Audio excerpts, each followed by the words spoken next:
지난주에는 김포 모임에 가서 주님의 경륜에 대해서 오전후 말씀을 교제했는데 한 줄 이렇게 대학로 모임을 빠지니까 오늘 오전에 예배를 드리는데 약간 좀 기분이 묘하더라고요.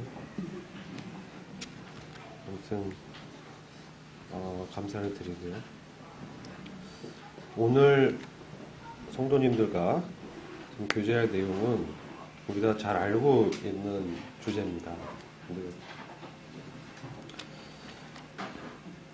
머리에 수건을 덮는, 영어로 헤드 커버링이라고 합니다. 헤드 커버링에 대해서 머리를 가리우는 부분, 이런 부분에 대해서 이 성경을 통해서 한 번도 우리 모임에서 머리를 가리는 부분을 교제를 안 했던 것 같아요. 그렇죠? 근데 사실 침대를 받으면 우리가 수건을 덮잖아요. 근데 이런 영적 의미에 대해서 저희들이 뭐 이렇게 잘 안다고 생각을 했지만 성경을 보다 보니까 그 의미가 깊다라는 것을 발견하게 됩니다. 그래서 오늘 성도님과 함께 이 부분을 교제를 하려고 하는데, 머리를 덮는 이런 부분을 알기 전에 우리는 반드시 성경에서 봐야 되는 부분은 하나님의 다스리심, 통치에 관한 것입니다. 그래서 우리가 그분 앞에서 머리를 가리우는 것은 사실 너무나 당연한 사실입니다. 왜냐하면 이 머리를 가린다는 것은 하나님께서 나의 머리시라는 것을 믿음으로 표현하는 것입니다. 그래서 더 이상 나의 머리가 보이거나 드러나지 않도록 하겠다라는 믿음의 표현입니다. 마찬가지로 그리스도께서 나의 머리이기 때문에 나는 나의 머리가 보이거나 드러나게 할 수 없다 라는 표현입니다. 근데 여기 오늘 본문은 고린도전서 11장입니다.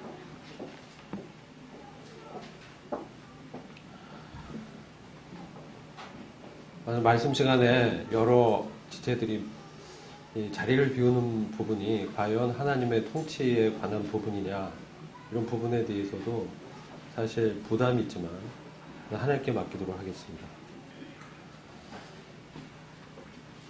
2절을 보시면 3절입니다. 그러나 나는 너희가 알기를 원하노니. 사도 바울이 고린도 교회에 대해서 알기를 원하는 부분이 있었습니다. 이 부분은 지금 고린도 교회가 잘 알지 못하고 있다는 사실이죠.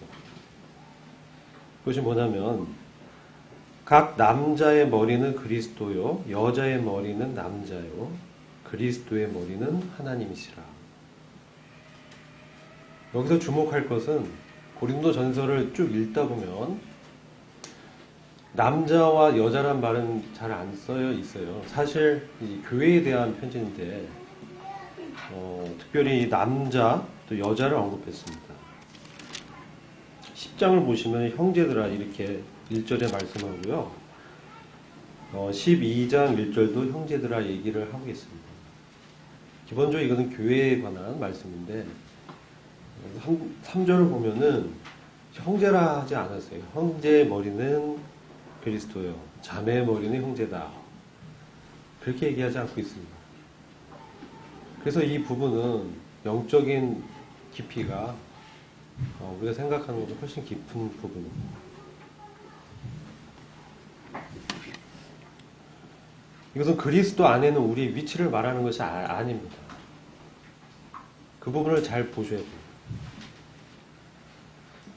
이것은 창조 안에서 하나님의 질서를 말씀하는 것입니다. 그래서 여기서 관계는 아버지와 아들의 관계가 아니고 하나님과 그의 기름 부으신 자 그리스도의 관계를 말씀하는 것입니다. 그리스도께서 교회의 머리가 되었다를 말하는 것이 아니라 오히려 모든 남자의 머리가 그리스도라고 말씀하고 있는 것입니다. 이것은 모든 남자의 머리, 모든 사람의 대표가 사실 사람의 대표가 남자거든요. 그래서 모든 남자의 머리가 그리스도라고 말하는 것은 그 그리스도의 우주적 통치를 말씀하는 것입니다. 이런 관계가 이해되어야 우리는 머리에 수건을 덮는다라는 영적 의미를 알게 되는 것입니다. 성경에서 하나님의 두 가지 체제가 쓰여져 있는데 그것은 하나는 은혜고요. 다른 하나는 하나님의 통치입니다. 은혜는 우리가 잘 알고 있습니다. 은혜는 뭐냐면 이 교회 안에서는 은혜의 체제가 적용이 되죠. 구원이라든지 형제 자매의 관계라든지 하나님의 자녀라든지 이것은 모든 게 하나님의 은혜의 체제 아래에 있는 것입니다. 그래서 성령님과 하나님의 구속에 관계된 그런 것은 모두 은혜의 체제에 관련된 말씀이에요. 그래서 이 은혜가 나타날 때 어떤 일이 있냐면 구원의 역사가 일어나죠. 그래서 이것은 남녀의 그런 관계가 아니고요. 은혜가 나타날 때는 백부장이 구원받는 거나 수로 본익의 여인이 구원받는 거나 똑같은 거예요. 아시겠죠? 베드로가 구원받는 것이나 마리아가 구원받는 게 똑같은 거예요. 나사로가 부활하는 거나 마르다 마리아가 부활하는 거나 같은 거예요.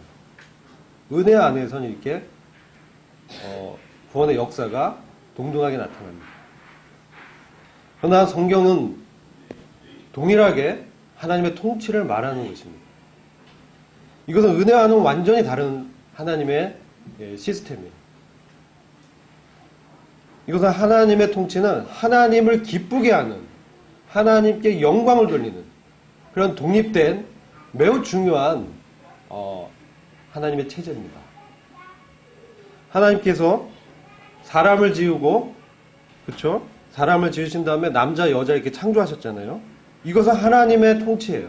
하나님의 통치에 따라서 하나님께서 창조한 거예요. 그래서 하나님께서는 남자를 먼저 지으시고 여자는 나중에 지으신 것입니다. 이것은 통치의 일환입니다.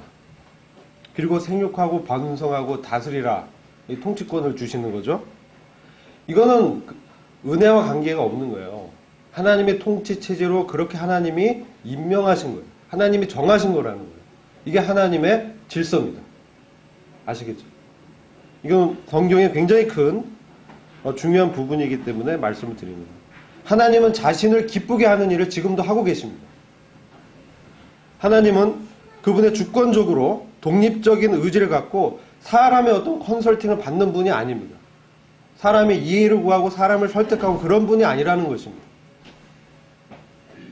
하나님께서 주 예수님을 여자의 후손으로 결정하셨을 때 이거 하나님의 통치에 관련된 거예요. 그렇게 정할 때 사람에게 어떤 말을 받아서 하신 게 아닙니다. 하나님의 주권적인 결정이십니다. 에덴에서는 하나님이 과일을 사람에게 음식으로 주셨습니다. 그 하나님 자기 자신의 기뻐하시는 대로 하셨어요. 그리고 홍수 이후에는 하나님께서 짐승을 사람의 음식으로 주셨습니다. 이건 하나님의 통치의 경륜에 따른 하나님의 행위입니다. 태초에는 우리가 잘 아는 것처럼 창세기 보면 사람들의 언어가 동일했습니다. 근데 이런 사람들이 언어가 같다 보니까 우리가 잘 알듯이 모여서 바벨탑을 쌓습니다. 그러면서 하나님 위에 높아지려고 했죠. 어떤 일이 일어났습니까? 그들의 언어가 혼잡해졌습니다. 요즘 우리가 자녀들 학원에 많이 보내잖아요. 영어 가르치고 뭐 언어를 가르칩니다. 사실 이것은 바벨탑 사건 때문에 일어난 일이죠. 그래서 하나님께서 그들의 말을 혼잡하게 하셔서 그들을 흩어버리셨습니다. 이건 하나님의 통치의 섭리가 사람에게 임한 것입니다. 그래서 성경에서 이게 하나님의 통치가 다른 말 하나님의 경영, 하나님의 경륜 뭐 이렇게 말을 할 수 있습니다. 하나님은 여러 종족들 가운데 한 민족을 택했습니다. 그리고 그 민족을 구별하시고 하나님께 속하게 했습니다. 우리 이 민족이 이스라엘이라는 것을 잘 알고 있죠. 이것은 그들이 어떠한 뛰어나게 도덕적으로 잘해서 그들을 그렇게 한 게 아닙니다. 하나님이 이스라엘을 택하신 것은 하나님의 은사와 부르심에는 후회하심이 없다. 하나님의 은혜에 따라서 이스라엘을 하나님의 백성이 되게 하신 것이에요. 그런데 이스라엘 민족이 하나님을 섬기는 것을 실패하고 우상을 선택하고 섬겼을 때 그들 여러 민족 가운데 흩어버리셨습니다. 이거는 하나님의 통치적인 섭리입니다. 은혜로 그들을 부르셨지만 그들이 우상 숭배를 하고 하나님을 섬기지 못했을 때, 범죄했을 때 여러 선지자를 보내서 경고하고 해도 듣지 않자 하나님은 그분의 통치의 손길을 이스라엘 민족에게 행하신 것입니다.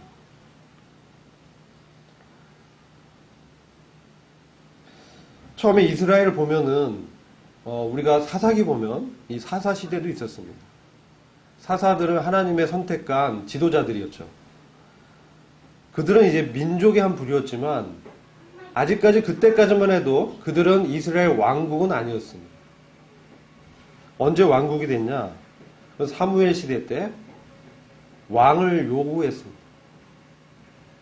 이스라엘 민족 하나님의 이 섭리와 다스림 가운데 있어야 되는데 그러지 못하고 우리에게 왕을 주십시오. 우리도 다른 민족처럼 다른 나라처럼 한 나라로서 왕 아래 우리가 살게 해주십시오. 그게 더 좋은 것 같습니다. 그런 의미가 있죠. 근데 사무엘이 그 말을 이제 하나님 앞에서 생각할 때 사무엘의 마음이 참 불편했습니다. 근데 하나님께서 허락하셨죠. 뭐라고 하시냐면 백성이 너에게 한 말을 다 들으라. 그들이 너를 버림이 아니요 나를 버려 자기들이 왕이 되지 못하게 함이니라. 내가 그들을 애굽에서 인도해낸 날부터 오늘까지 그들의 모든 행사로 나를 버리고 다른 신들을 섬김같이 내게도 그리하는도다. 그러므로 그들의 말을 듣되 그들에게 엄히 경계하고 그들을 다스릴 왕의 제도를 알게 하라. 이스라엘이 이 왕국의 체제에 들어가게 됩니다. 그러니까 하나님의 역사적인 경륜을 잠시 말씀드립니다. 그래서 하나님의 허용하심에 따라 세워진 왕이 누구였습니까? 네, 사울이었습니다. 그래서 하나님의 이런 왕정, 하나님 통치 시스템이 이 사울이란 왕을 통해서 이스라엘이 이제 왕국이 되면서 시작된 거예요. 근데 그렇다고 해서 하나님의 은혜가 더 이상 뭐 존재하지 않다라는 것이 아니라 두 체제가 존재하는 겁니다. 그러나 이후부터 이스라엘은 기름 부음 받은 자, 이 그리스도죠. 제가 그리스도를 설명드리려고 이 말씀 드립니다. 기름 부음 받은 자를 이스라엘이 거역할 수가 없는 거예요. 왜? 그들이 왕을 요구했기 때문에. 그가 그들의 왕이기 때문에 그러한 것입니다. 이것은 하나님의 통치의 체제에 관한 부분입니다. 근데 나중에 사울은 어떻습니까? 하나님을 떠났어요. 그는 더 이상 통치적인 관점에 더 이상 하나님의 은혜로 그가 왕이 되고 이런 체제가 시작되게 허용했지만 이제 사울이 하나님을 버리게 됐을 때 은혜의 관점에서는 이제 왕은 아닌 것이죠. 사무엘이 이제 다윗에게 기름 붓습니다. 그때 어떤 일이 있냐면 다윗에게 기름 부었을 때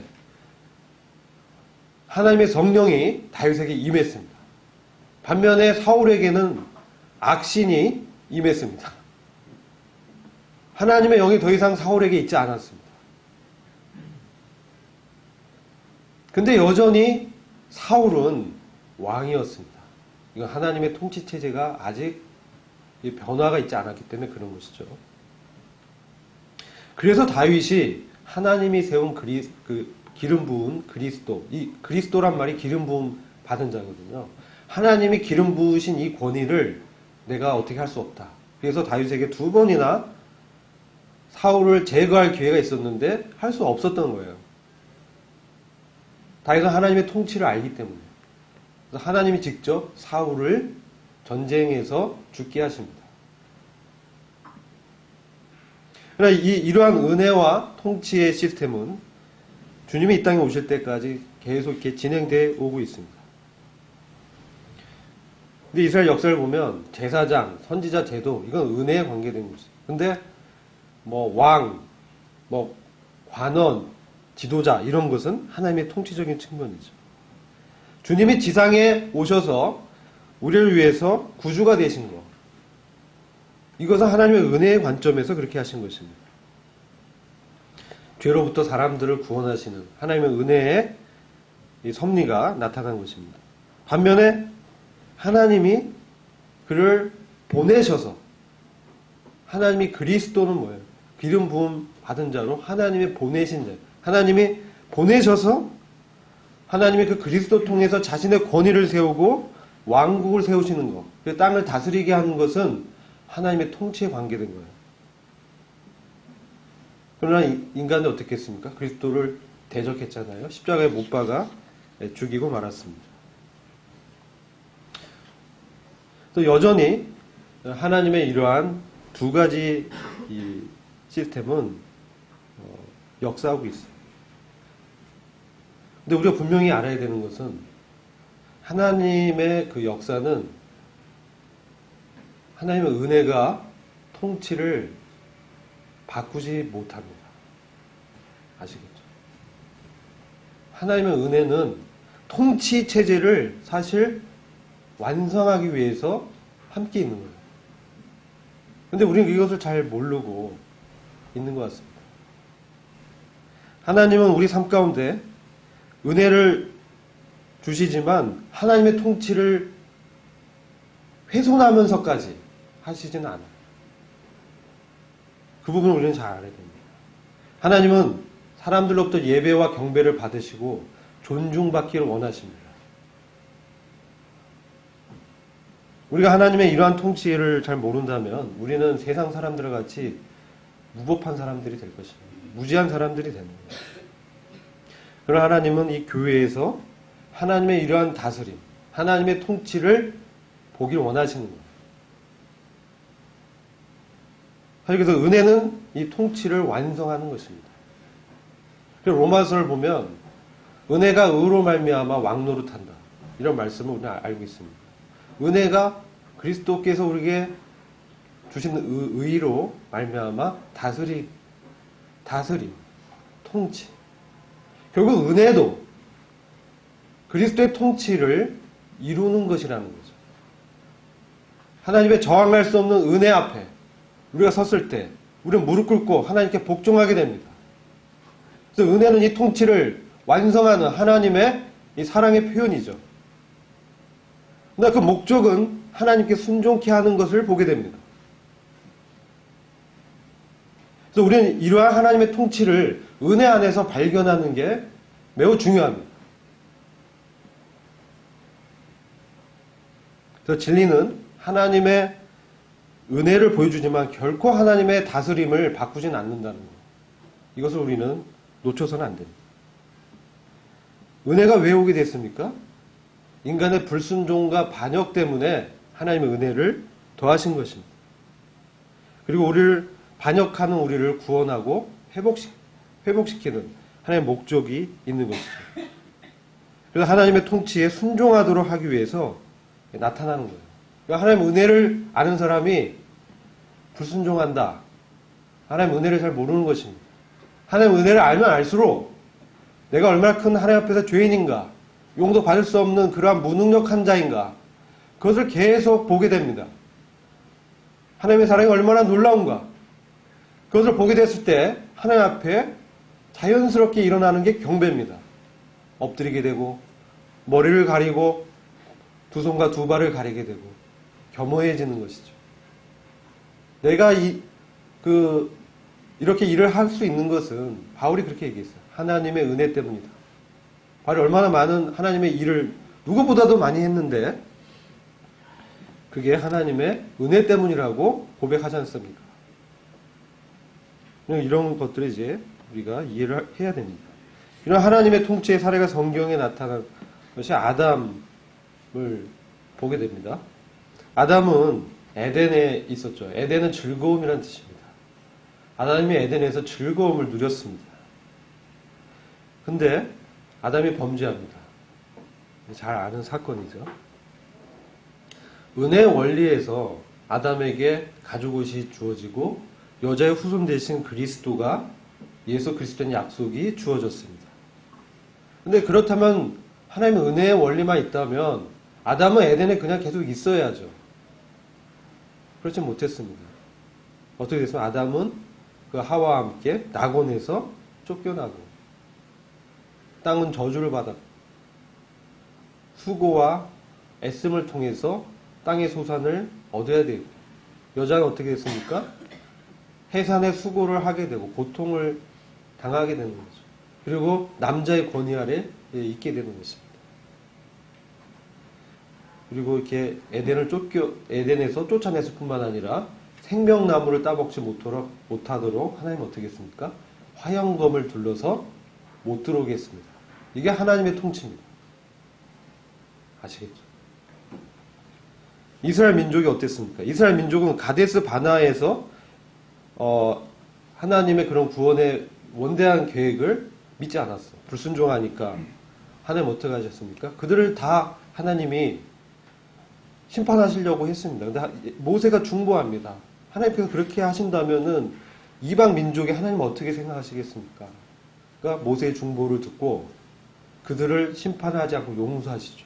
그러나 하나님 은혜를 베푸셨지만 하나님의 통치로서는 가나안에 못 들어가게 된 거예요. 그래서 40년 동안 방황하게 되지 않습니까? 많은 사람들이 죽었습니다. 그들이 바로 그 즉시 회개하지 않은 게 아니에요. 우리가 잘못했습니다. 회개합니다라고 하고 절규하고 울부짖으면서 가나안에 들어가려고 했습니다. 그런데 하나님께서 가나안 사람을 통해서 그들을 전쟁에서 패하게 만들어서 못 들어가게 한 거죠. 그들의 그러한 회개와 절규가 하나님의 결정을 바꾸지 못했다는 거예요. 이게 이스라엘 역사에서 보여주는 거예요. 민수기 13장 14장에서. 그러니까 하나님의 그의 통치적 행위를 사람이 훼손하거나 다르게 바꾸는 걸 허락지 않는 거예요. 이게 하나님의 영광입니다. 하나님의 거룩입니다. 모세는 어땠습니까? 모세를 생각하면 정말 이해할 수 없는 면이 있죠. 모세가 무리바 바위를 2번 쳤습니다. 2번 쳤어요, 그냥. 그리고 물이 나와서 사람들이 물을 먹게 되죠. 근데 하나님께서 모세에게 어떻게 대하십니까? 그 전까지 모세에 대해서 참 하나님이 이런 말씀을 하지 않았어요. 근데 사람들의 눈앞에서 나를 성별하지 않았다. 근데 쭉 읽어보면 믿지 않았다는 말이 나와요. 믿지 않았다. 순종치 않았다.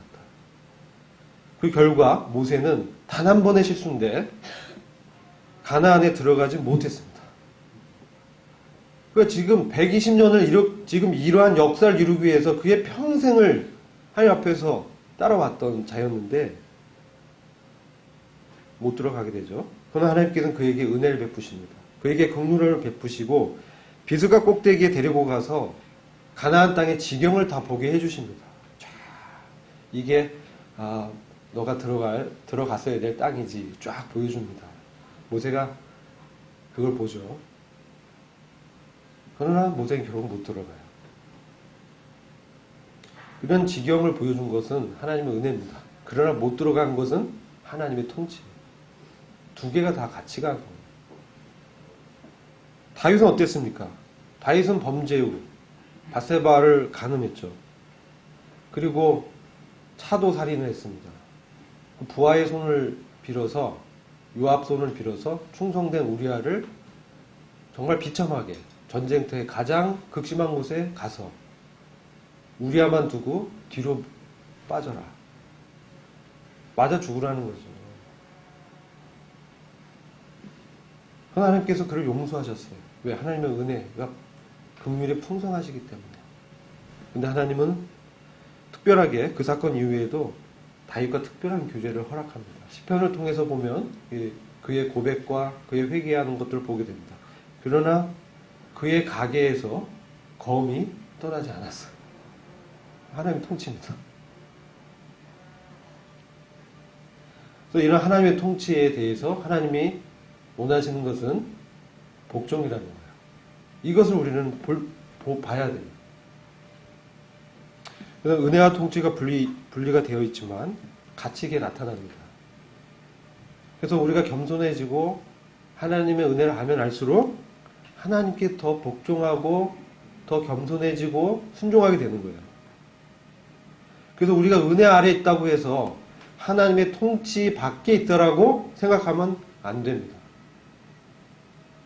로마서 6장에서 죄를 통해서 은혜가 더 가까워지고 감동을 받는다고 해서 너희들이 죄에 거할 수 없다. 바울이 단호하게 말합니다. 죄에 거할 수 없다.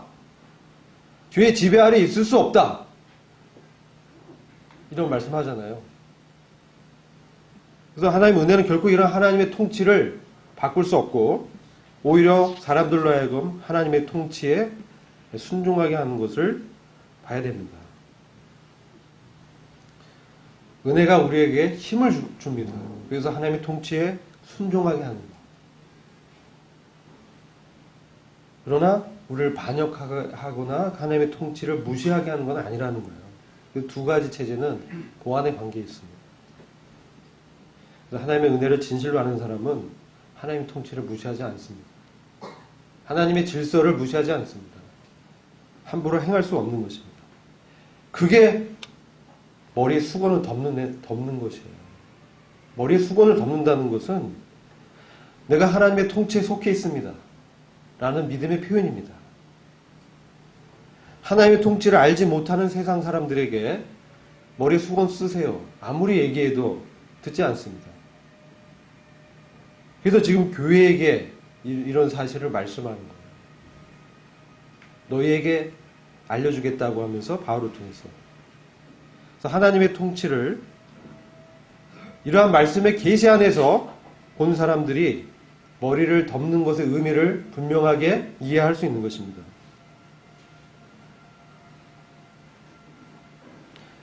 고린도전서 11장 3절에 그러나 나는 너희가 알기를 원하노니 각 남자의 머리는 그리스도요 여자의 머리는 남자요 그리스도의 머리는 하나님이시라. 여기서 설명하고 있는 관계는 아까도 말씀드렸지만 아버지 아들의 관계로서 말을 하는 것이 아니라 하나님과 그리스도에 대한 관계예요. 이 말은 그리스도가 하나님을 대표하고 하나님을 대리해서 보내심을 받은 거예요. 아버지 아들이라면 삼위일체 하나님의 동등한 관계입니다. 아버지 하나님은 아들 하나님. 근데 예수님은 그 위치를 취하지 않으셨어요. 그리고 그리스도의 위치를 취하신 거예요. 그래서 죽음으로 온전케 되셨다. 무엇을? 주님의 인격이 불완전했습니까? 무엇을 온전하게 했다는 거예요? 하나님의 뜻, 하나님의 경륜, 하나님의 통치를 온전케 했다는 거예요.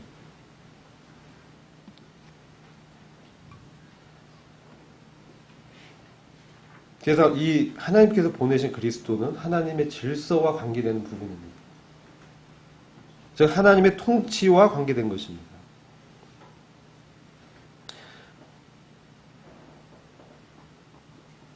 이건 하나님의 통치 체제에서 그리스도를 보내신 것은 가장 우선되는 하나님의 명령이었어요. 왜냐하면 그리스도께서 하나님의 창조 가운데, 창조의 섭리 가운데 먼저 나신 자요, 첫 열매다 이렇게 얘기하는 거죠. 통치적 측면에서 말씀하는 거예요. 그리스도가 피조물이라는 뜻이 아닙니다. 이단들이 주장하는 거죠. 이것은 하나님의 이 통치의 목적은 그리스도께서 모든 사람의 머리로 세워지는 것입니다. 그래서 모든 민족이 그리스도께 복종해야 되는 것입니다.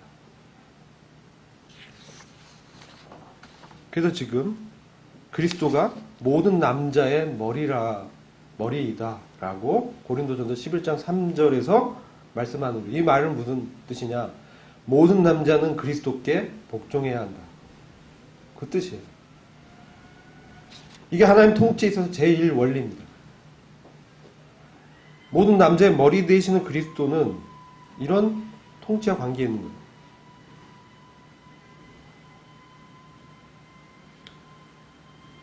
그리고 하나님도 자신이 머리이십니다.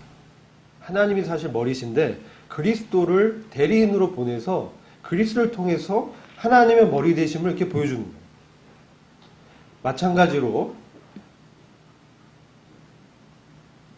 그 다음 말씀이죠. 남자를 머리로 또 세우는 거예요. 우리는 세 가지 이 헤드십을 보게 됩니다. 하나님, 그분이 머리십니다. 두 번째, 그리스도, 그분이 머리십니다. 세 번째, 남자가 머리입니다. 이게 하나님의 통치의 질서입니다. 이건 세 가지 위대한 원리를 얘기하는 거예요. 그래서 지금 남자, 여자로 나누어서 교회 가운데 하나님이 세운 창조의 질서를 알리시는 거예요.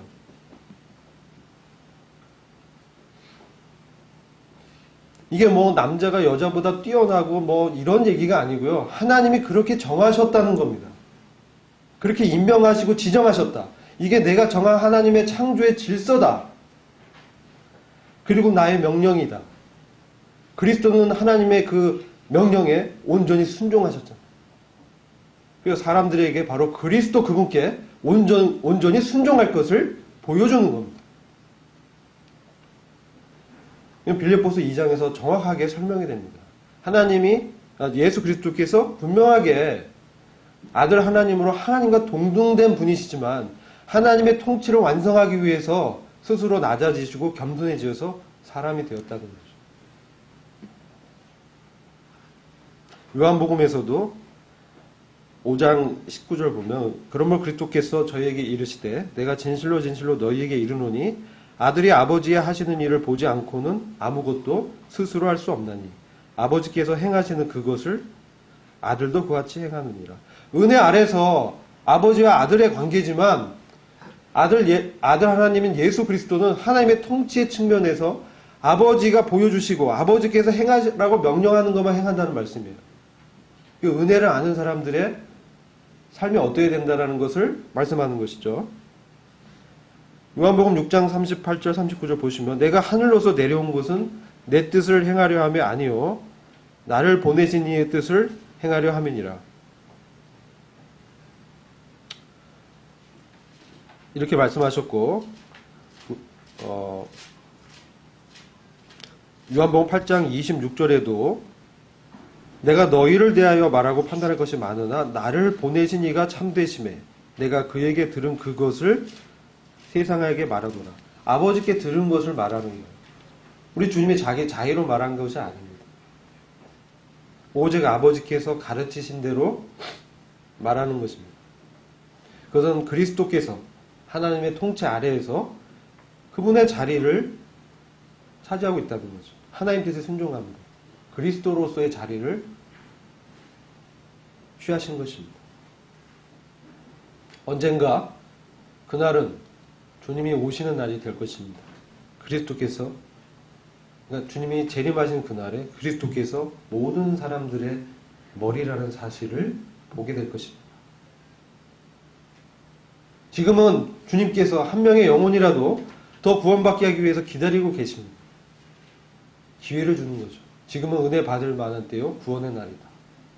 그러나 그날에는 그 구원의 문이 닫히고 교회가 될 길이 막히는 거죠. 첫째 벌의 영광에 들어가는 길이 막히고 오직 순교를 해야만 이제 첫째 벌의 영광에 들어가는 그런 환란의 시기가 예비되어 있습니다. 그때는 모든 사람들이 그리스도께서 이 사람의 통치자, 머리 되심을 알게 될 것입니다. 왜 그러냐? 하나님의 결정이기 때문에 그래요. 하나님이 정했기 때문에. 하나님의 통치 아래서 그렇게 정했기 때문에 그렇습니다. 오늘날 이것은 세상 사람들에게 알려지지 않습니다. 이 사실은, 이 하나님의 통치, 하나님의 뜻, 하나님의 섭리, 하나님의 경륜은 교회 안에만 알려져 있는 거예요. 너에게 알게 하겠다면서. 세상을 알지 못해요. 세상은 그날에 주님이 재림하시고 심판하는 그날에 그리스도께서 온 세상의 머리이심을 보게 되는 것입니다. 그분께서 모든 창조의 처음 난자요 첫 열매시고 모든 이가 그리스도의 권위에 복종해야 합니다. 마찬가지로 동일하게 이런 대표성의 원리 때문에 하나님의 통치의 질서 때문에 하나님께서 여자의 머리로 남자를 정하신 거예요. 창조의 섭리입니다. 그리고 그것을 교회에게 알려주는 거예요. 내가 이렇게 정했다는 사실.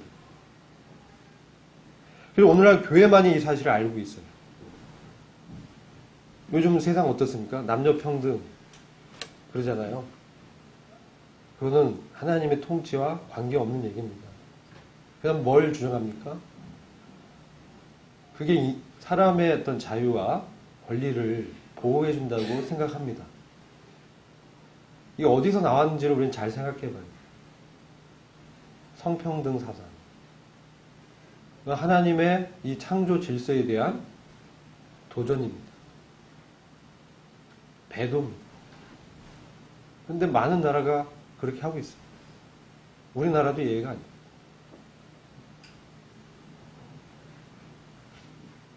그러나 하나님의 통치는 결코 침범할 수 있는 영역이 아니에요. 훼손될 수가 없는 거예요.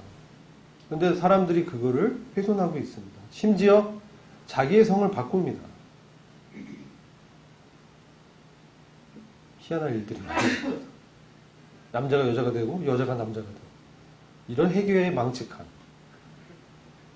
도저히 하나님의 통치 체제에서 용납될 수 없는 일들이 일어나고 있습니다.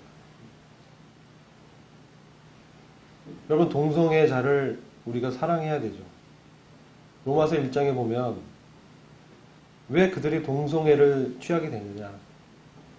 순리대로 쓸 것을 영리로 바꾸는 결정을 한 것입니다. 그들의 의지적인 결정이에요. 네이처한 게 아닙니다. 선천적으로 그렇게 되는 게 아니에요. 이것을 속으면 안 돼요. 동성애는 후천적이에요. 후천적으로 그 성을 자기가 선택하는 거예요. 왜 그렇게 됩니까? 왜 자꾸 그런 일들이 나? 하나님의 창조의 섭리, 하나님의 명령, 통치를 무시하기 때문에, 모르기 때문에, 믿지 않기 때문에 그런 것입니다. 동성애자를 우리가 사랑하지만 동성애는 하나님의 큰 그 질서를 위배하는 엄청난 죄인 거예요. 그리고 자기가 선택한 후천적인 결정에 따른 것입니다. 이 성경적인 분별입니다. 그들이 순리로 쓸 것을 바꾸어 영리로 남자가 남자를 취하고 여자가 여자를 취하게 했다. 그건 자기 의지가 들어갔다는 얘기입니다. 이것을 분명히 아셔요. 왜 그렇게 합니까? 이거는 지금 현 세대에만 있었던 것이 아니고 창세기 3장 사건에서도 하와가 사단에게 미혹받을 때도 동일하게 접근합니다.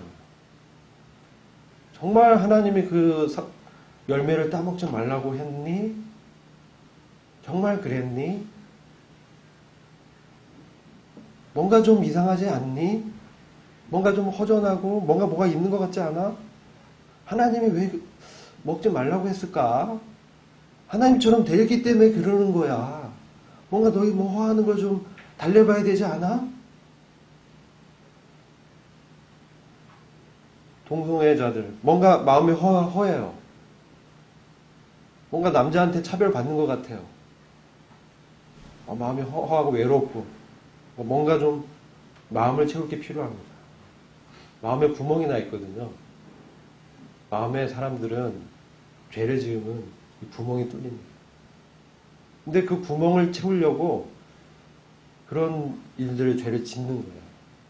근데 그 구멍은 오직 주 예수 그리스도로만 채워질 수 있습니다. 다른 거로 결코 채워질 수 없는 거예요.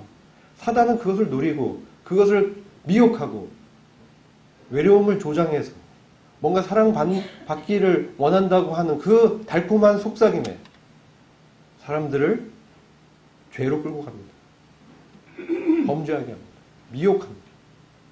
인권이랍니다. 그게 참된 인권이 아니죠. 성경에서 인권이 나온 것입니다. 하나님이 사람의 권리를 부여하실 때만 세워지고 의미가 있는 것입니다. 하나님이 자유를 허락하셨을 때만 되는 것입니다.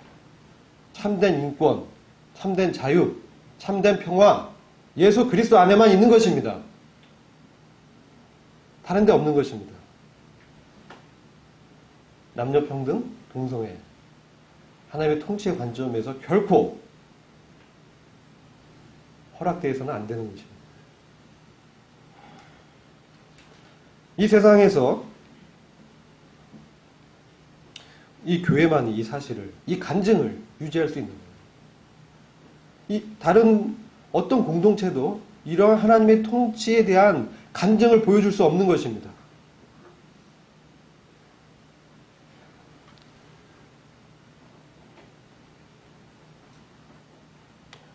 그래서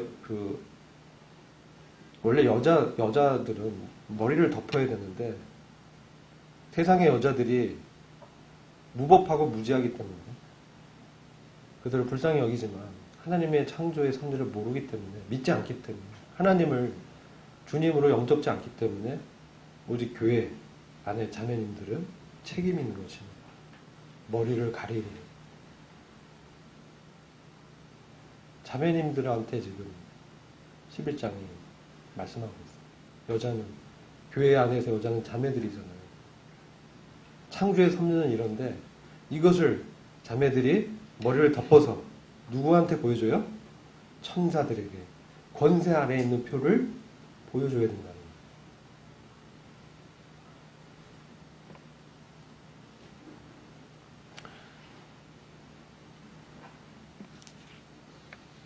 남자가 머리에 뭘 쓰고 기도 예언을 하면 주님을 욕되게 하는 거예요. 남자의 머리는 그리스도이기 때문에. 근데 여잔데 머리 쓴 것을 벗고 기도나 예언을 하면 그 머리를 욕되게 하는 거예요. 남자를 욕되게 하고, 남자를 욕되게 하는 것은 그리스도를 욕되게 하는 거고, 그리스도를 욕되게 하는 것은 하나님을 욕되게 하는 거예요. 근데 어떤 분별은 수건 쓰지 말라고 가르쳤다는 거예요. 어떤 분별인지 모르겠어요. 머리를 덮는 것은 나는 스스로 하나님의 통치에 자발적으로 복종하겠습니다. 하나님이 정하신 위치를 제가 받아들입니다. 그리고 감히 내가 받은 은혜로 하나님의 통치를 헛되게 하지 않겠습니다. 나는 감히 그것을 생각조차 하지 않겠습니다.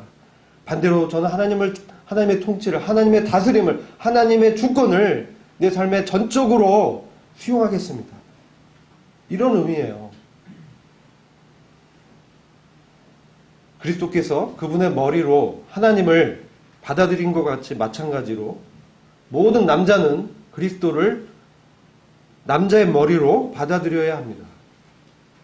마찬가지로 여자는 대표적으로 남자를 그녀의 머리로 받아들여야 합니다. 그래서 머리를 덮는 것입니다. 근데 이렇게 하는 것은 그녀 자신이 그녀의 머리가 아니고 그녀는 머리가 없는 존재라는 거예요. 왜? 덮어졌기 때문에.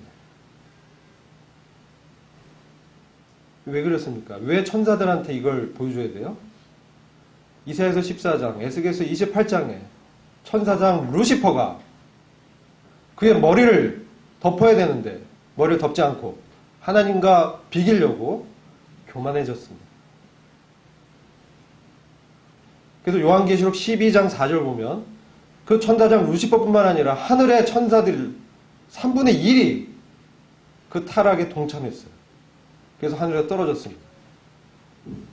그 하늘의 정사와 권세들에게 바로 너희들의 주권자가, 너희의 머리가 그리스도고 하나님이심을 오직 이 세상에 교회 안에 자매들만이 보여줄 수 있는 너무나 영광스러운 표식이에요. 아무도 그것을 보여줄 수 없는데 오직 자매들만이 하나님의 머리 되심과 그리스도의 머리 되심과 하나님의 창조의 질서를, 남자의 머리됨을 보여주는 거죠. 남자는 할 수가 없어요. 워낙 남자는 다투기를 좋아합니다. 근데 여자는 그것을 보여줘야 할 책임이 교회 안에 자매들에게 특별히 있다라고 말씀하는 것입니다.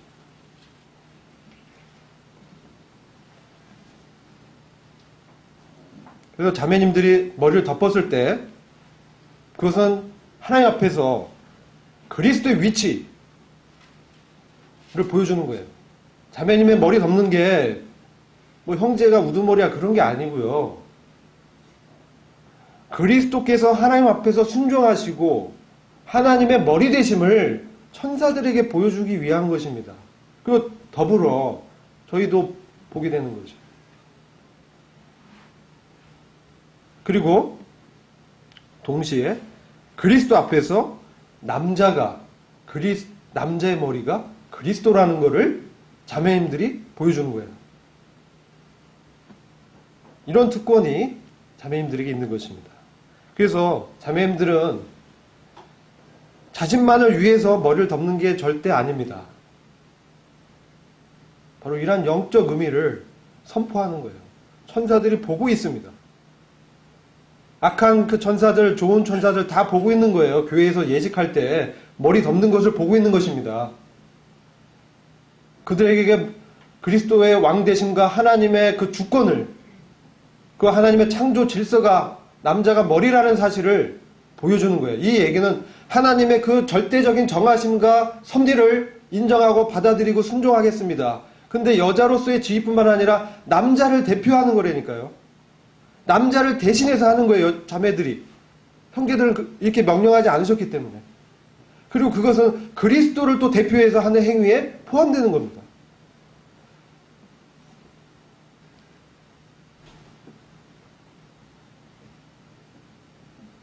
그래서 자매님들이 하나님 앞에서 머리를 가릴 때 바로 주님이 하나님 앞에서 머리를 가리는 것이고 형제들이 그리스도 앞에서 그분의 주되심을 인정하는 것입니다. 이 순종의 행위가 그런 영적인 의미를 보여주는 것입니다. 믿음의 표현입니다. 그래서 이게 왜 또 중요하냐? 머리를 가리지 않으면요, 머리가 두 개란 뜻이에요. 그래 영적인 존재는 인식하는 것입니다.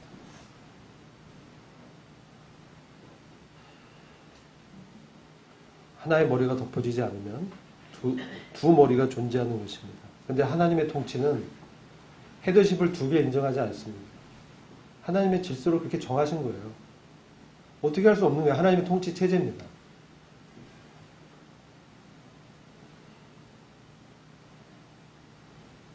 특별히 하나님께서 기도나 대언 시에 여자로 하여금 그들의 머리가 가려지도록 요구했습니다. 그들이 그분 앞에 서 있기 때문에 그렇습니다. 기도하거나 대언하거나 간에 하나님께 가거나 하나님 앞에 쓰거나 하나님 앞에서 나오거나 하나님과 관련된 것에 대해서 머리를 덮으라는 거예요. 그게 하나님의 통치를 드러내는 자매님들의 특권입니다. 남자는 가릴 수 없어요. 남자가 머리를 가리는 것은 그리스도의 머리를 가리는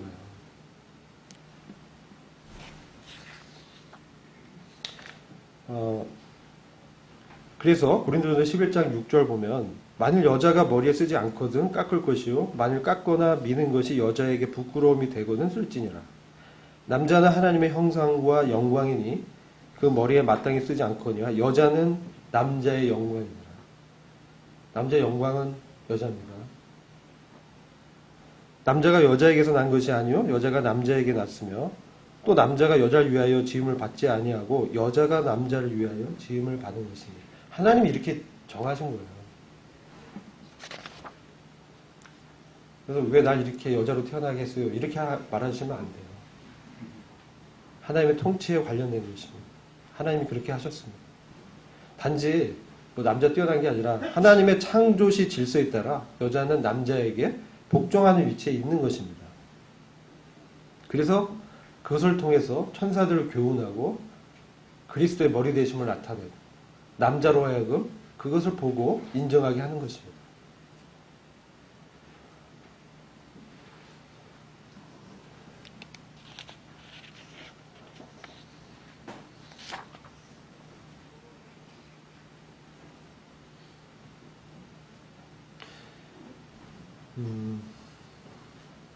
그래서 이 헤드십, 이 헤드 커버링, 머리를 가리는 것은 나의 머리는 가려졌습니다. 자매님들 그렇게 믿음의 고백하는 거예요. 나는 머리가 없습니다. 나의 머리는 남자입니다.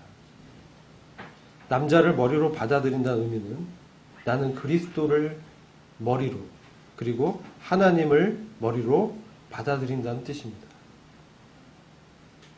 그런데 천사들 중 일부는 하나님께 대적했습니다. 천사들 중 그들 자신들을 위해서 머리를 드러냈습니다. 그래서 자매님들이 하는 것은 하나님께서 천사들로부터 마땅히 받아야 될 경배를 대신 하시는 것입니다.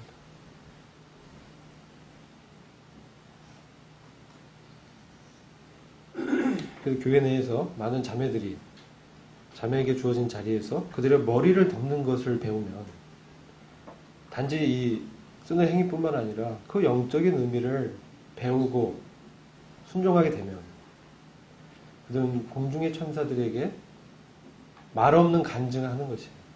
위대한 간증입니다.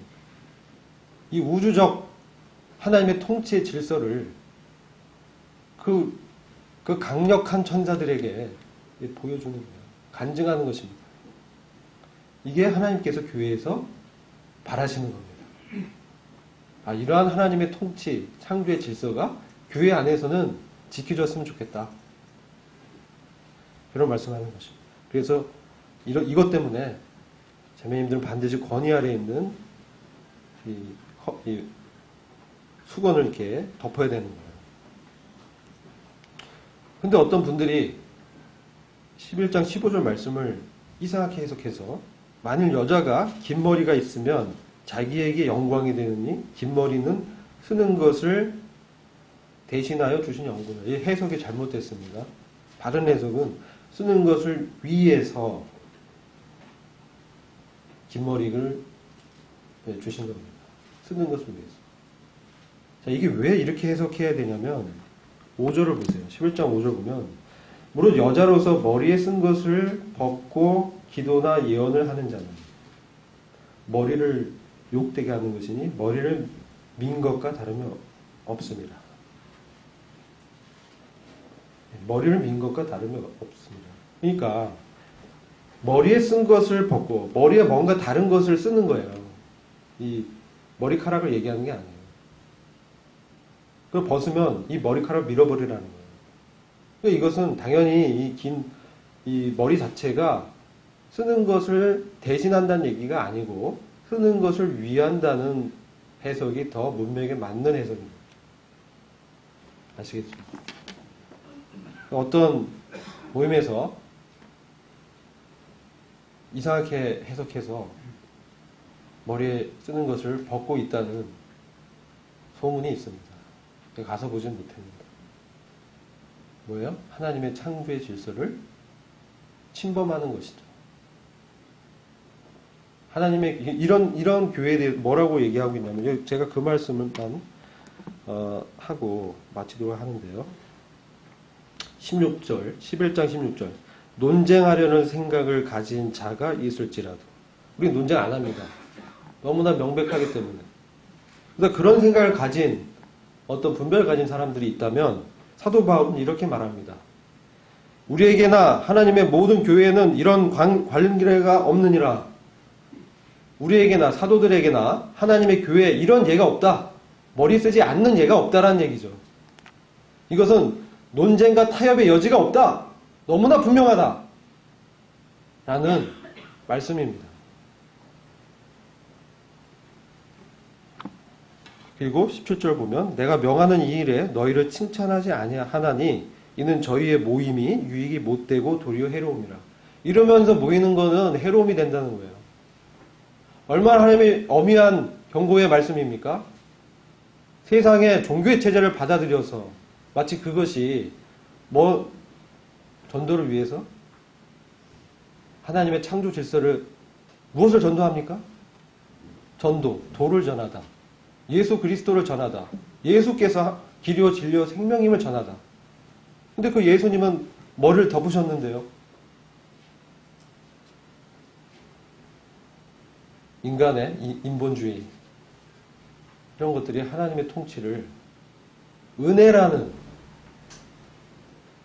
아닙니다. 그건 거짓말입니다.